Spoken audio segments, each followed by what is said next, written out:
देखिए, इस नुमाइश का मेन मकसद जो है वो यही है कि बर्मिंघम में जो पॉलिटिशियंस हैं, काउंसलर्स के रूप में, एमपीज़ के रूप में और कम्युनिटी एट लार्ज जो है कि वो इससे अवेयर हो जाए कि मसला कश्मीर जो है वो स्टिल अनरिजॉल्व्ड है, ऑन द कार्ड्स है और ज़रूरत वक्त की ये है कि हर पॉलिटिशियन और हर कम्युनिटी मेंबर जो इधर हैं वो इस पर बातचीत करें और इस मसले को आगे बढ़ाने के लिए जब भी हमें उनकी ज़रूरत पड़े वो हमारे साथ चले।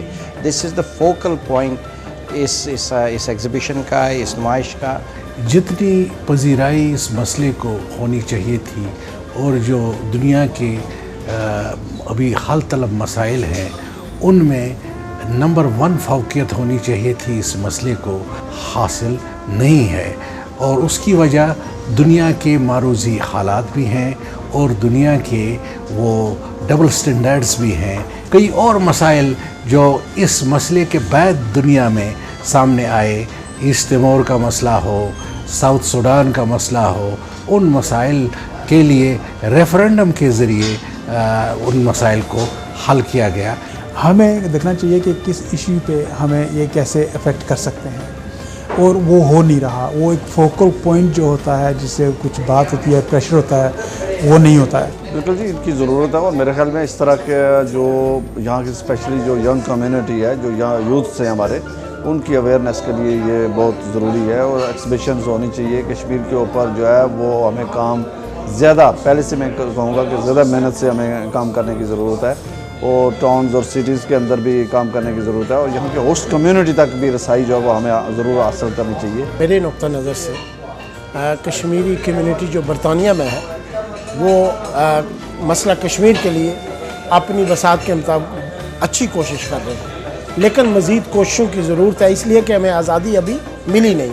हमें आज़ादी लेनी है और उसके लिए बरतानिया में पैदा हुए हमारे नौजवान बच्चे और बच्चियों को हमें इस तहरीक के से वाकिफ़ कराना है ताकि वो हमारे बाजू बन सकें और वो कश्मीर की आज़ादी के लिए काम कर सकें। हमारे जितने भी एमपी हैं, जो भी हैं पार्लियामेंट में, it's sadly to see that the last time when I was watching the parliament debate was taking place about the Kashmir, there was just one single member of a parliament who I have seen, it has been spoken 2 minutes. और वो हम strategically इकट्ठे होकर नहीं कर रहे हैं। एक इंसान ये करेगा, दूसरी पार्टी ये करेगी, तीसरी पार्टी वो करेगी और उसमें कोई जॉइंट ऑपरेशन नहीं है।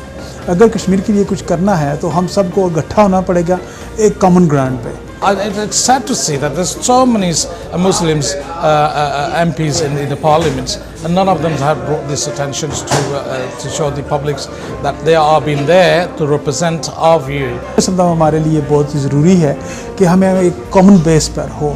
हमारी बहुत ही तंजीमें हैं, कश्मीरी तंजीमें हैं और हर एक इंसान जो उसका जो लीडर है, चेयरमैन है, प्रेसिडेंट है, वो अपने लिए कर रहे हैं। एक कौम के लिए कोई ऐसा यूनाइटेड एफर्ट नहीं है। तो हम चाहते हैं ये एक इकट्ठा सा एक एफर्ट होना चाहिए जिसमें करें कुछ। ये कश्मीर का मसला जो है वो किसी भी सूरत में हमें इससे कोई कोताही जो है वो काबिल अमल किसी सूरत में नहीं है। हमें मसला कश्मीर के ऊपर मज़ीद काम करना है, प्रोग्रेस करनी है और भारत को मजबूर करना है कि वो मकबूजा कश्मीर से अपनी फ़ौजें जो है वो विड्रॉ करे। मसला कश्मीर पर बाज़ाब्ता तौर पर पाकिस्तान, भारत और कश्मीर के दरमियान मुज़ाकरात हों और मसला कश्मीर मनतकी अंजाम तक पहुँचे। कश्मीरियों का एक मुतालबा रहा है अव्वल रोज़ से कि कश्मीरियों को हक़ खुद इरादियत दिया जाए। इस मसले को वो पजीराई इतनी कुर्बानियों के बाद, अगरचे ये मसला हाईलाइटेड है, दुनिया इस मसले के हल को नागुज़ीर समझता है, मगर उसके बावजूद भारत पर वो दबाव मौजूद नहीं जिस दबाव के नतीजे में ये कश्मीरियों की ख्वाहिशात के मुताबिक मसला हल हो। Birmingham has an important role to play. अभी काउंसिल ने हाल ही में सेल्फ डिटर्मिनेशन के हवाले से रेजोल्यूशन पास किया कि इधर के एमपी जो हैं ये आगे इसको हाउस ऑफ कॉमन्स में ले जाएं और हाउस ऑफ कॉमन्स में सेल्फ डिटर्मिनेशन पर एक डिबेट होनी चाहिए।